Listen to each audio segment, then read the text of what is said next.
So, this is it. So, diyan namin sa venue sa among running. O, diba? Time check. It's almost 2 o'clock in the morning. And then, energetic pa na. Mga kulang pa na og tulog. So, mo na ang among problema. Basta managan mi.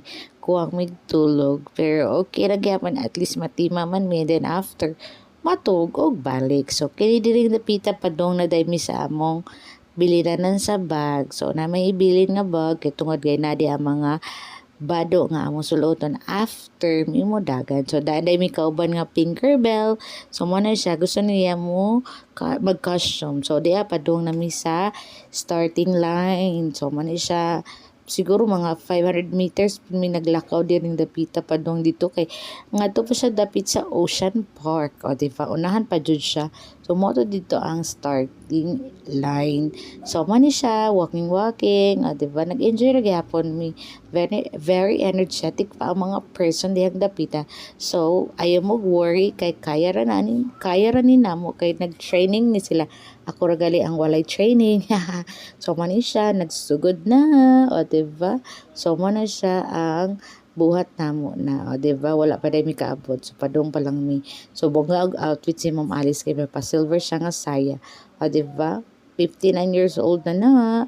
So, mani siya, nag-start na migdagan. So, diring napita, dool na ko sa Sisilek. So, well, I'm not excited kay it's my second time. Pero, okay ra gyapon kay murag lami mo pud sa feeling nga motro ra pud kag dagan diring dapita. O diba? Excited. Yung anak ka dagan ang tao, guys. So mo na siya. So tanawan ninyo ang bridge, dagan siyang color. So nakita din ako dili day ang kana siya nga metal ang may color.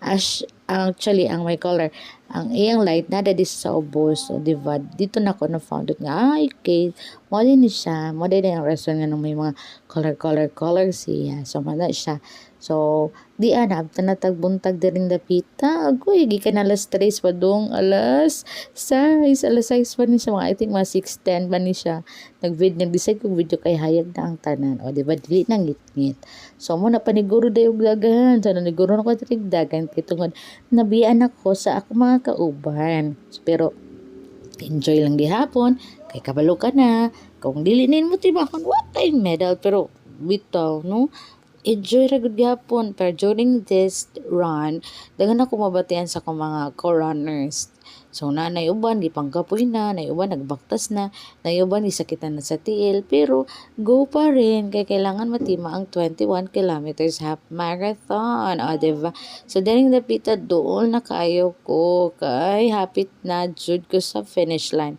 pero gibati na ko dihag sakit sa kong tiil pero enjoy lang gyapon smile lang gyapon ko video ko diha kay tungod abi ko pag abot ako sa finish line na anak ko yung medal pero sad to know wala day medal kay alas 7 pa maabot ang medal pero is okay ra gyapon kay nakatima ko sa 21 kilometers o diba half marathon na des pero sige lang laban lang kay bisan pa unsa na ihatag sa imo dapat open arms ka nga imong accept kay kabalo ka na aray finish line sa tanan. Thank you for watching. Don't forget to subscribe, like, and share.